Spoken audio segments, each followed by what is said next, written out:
What up, y'all? It's your boy Turnip, and I've got a really special video for you all. To help celebrate the halfway point to Halloween, I'm going to take you along with me on my tour of Camp Crystal Lake, the filming location for the very first Friday the 13th movie. This was the flashlight tour, so it took place entirely at night, and it was also on a Friday the 13th, which just makes it so much more cool to experience. And just a heads up, the staff that puts on the tour is very adamant about the privacy of the tour guides and the employees, so of course I will not be showing any faces or any audio recordings of the tour guides actually speaking and talking about the sets in the movies. I'll kind of give you my own rundown and show you lots of cool things, so let's get into it. Our very first stop is one of the first scenes in the movie. It is the fireplace where Claudette and some other counselors are singing around the campfire. And you can see that's still part of this building. It's more of a multi-use building now where they do like big gatherings and I think lunches for the counselors as well. It's a nice big open space for sure. The next building we have is where Claudette and Barry actually run off to following the campfire scene. They sneak off upstairs into this barn structure, and somebody comes looking for them, later revealed to be Mrs. Voorhees. The shot here of her creeping up the steps and discovering them at the top. The tour guide said that a lot of the random junk is still up there from 1980. They've tried to keep it original, and they've put more up there, and they can't really use the building too much because it's buckling the floor that is below it. But there it is, and now we've got the shot of Claudette and Barry meeting their end. Next up we have the generator shed. This is where Alice and Bill run off to a few times in the movie to check on the generator and fix the power. This is ultimately where Bill meets his demise, as he is left impaled on the front of this door here with an arrow through the eye. It's a very iconic scene, and from my knowledge, from what I remember, they still do run most of the power through this building. As you can see, there's some cables on the ground there, and yeah, it was really cool. Got some nice pictures too. The ambiance also was just incredible. As you walk further into the camp, those previous scenes were more towards the outskirts. The main building is playing the score from Harry Manfredini, and just hearing that echo out into this empty campground is so creepy, and it just adds to the atmosphere, and just it was awesome. Next up, we're going over to Alice's cabin. This is where Alice, Bill, and some other counselors discover the black snake had snuck inside, and they take a machete, and they actually killed a real snake in the movie. It dies right on camera. So it was pretty gruesome, and this is where it took place. It's a little different now on the inside.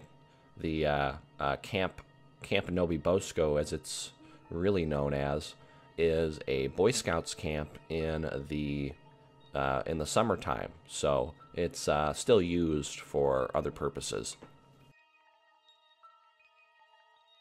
So the rest of the camp is connected by a series of various trails, pathways, etc.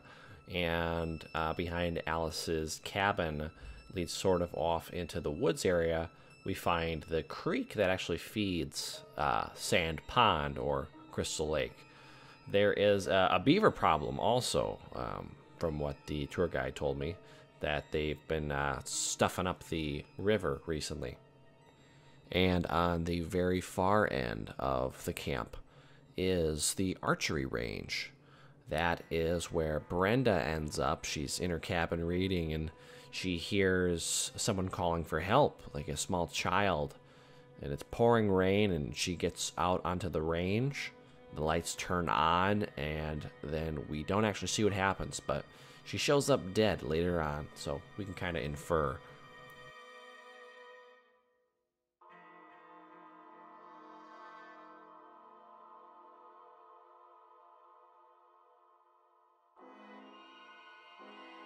Following the trails westward, we end up on the northern side of the lake, on the opposite side of the famous beach, and this is where the infamous canoe scene was shot.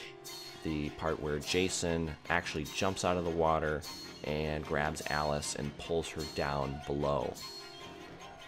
Special effects director Tom Savini was actually in the water. It's shallow enough that he could actually tip the boat over while Ari Lehman, who is Jason, jumps up and grabs her. If we follow the shoreline of the lake back the way we came, we come across Price Lodge, also known as the shower house in the movie. Marcy runs off here after her time with Jack. She goes to use the restroom, and when she's washing her hands, she hears something in the back room and goes to investigate. And then you know the rest. Another cool tidbit, this shower house, it's not actually a shower house. They built all of it just for the movie. There's no toilet, no shower in there, nor sinks.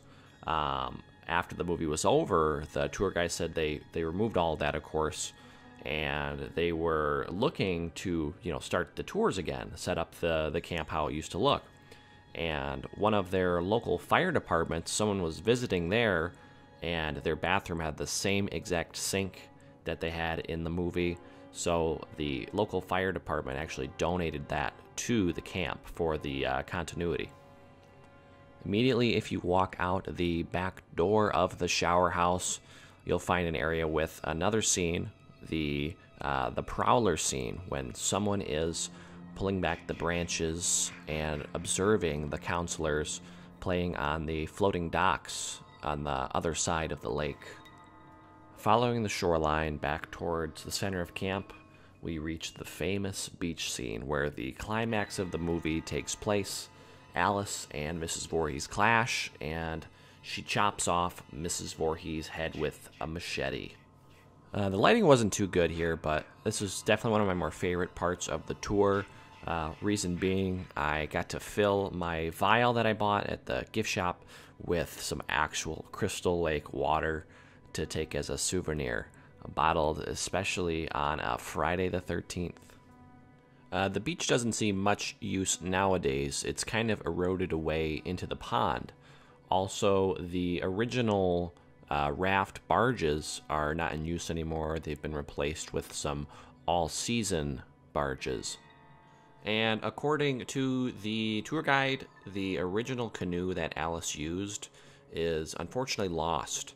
It was put away after the movie into storage, and when they tried to find it again, number 6, they could not. So that is unfortunate. This building illuminated behind me here is also really important to the film.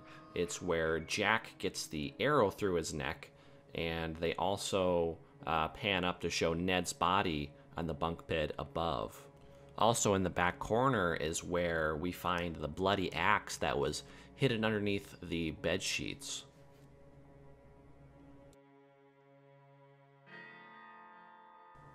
One of our final stops on the tour is the main cabin.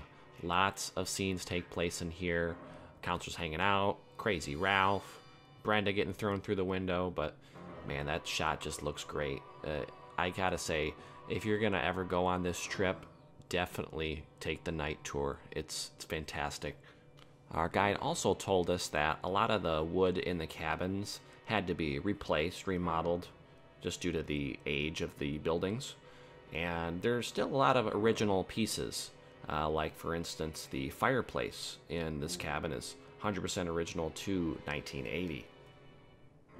And I was very triggered when I looked back upon my footage. I was trying to match up the shot from Betsy Palmer, and I did it on the wrong side of the frame.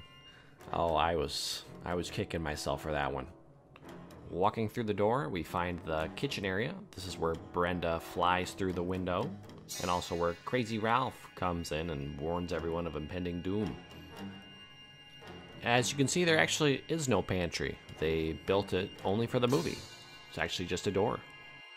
So the tour wrapped up right after the main cabin, and that was just about all of the major shooting locations at the camp. I know it wasn't a full-on vlog, but I was having too much fun to be constantly recording.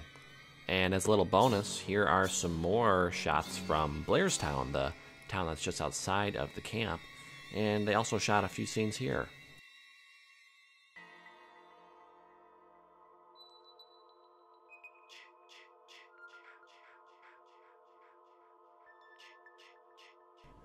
I also have to tell you guys about the crazy story that happened to me while we were visiting New Jersey at my campsite.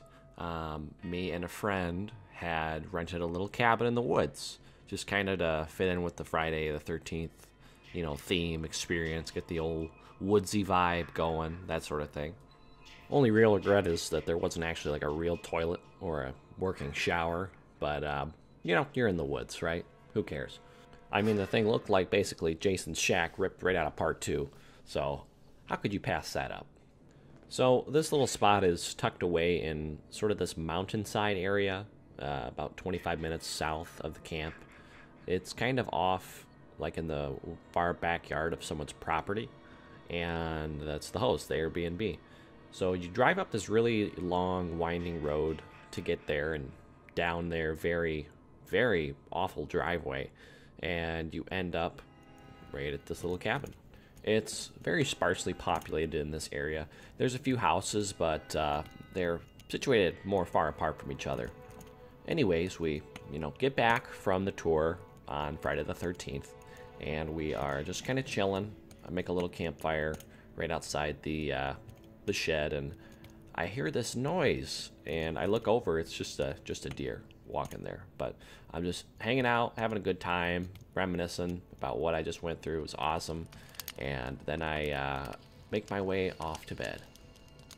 So at probably maybe 2:30, 3 o'clock in the morning, I wake up because I have to use the bathroom, and I open the front door of the cabin, go out, take a look up at the stars, and I bring my torch with me, my really powerful high beam flashlight.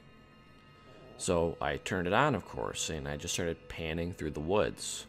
And I panned it over to the south of the left side of the cabin, and I shit you not, standing off in the woods, probably about 30, 40 feet, or maybe about 20, 25 to 40 yards, are just 2 people staring at me.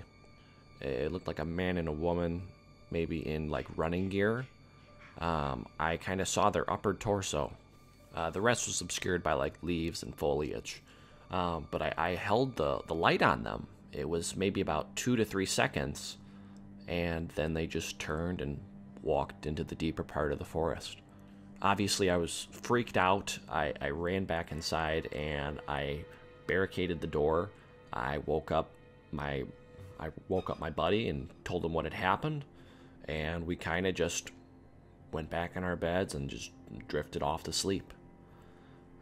But nothing else came of it. We left immediately in the morning, probably about 7, 8 o'clock.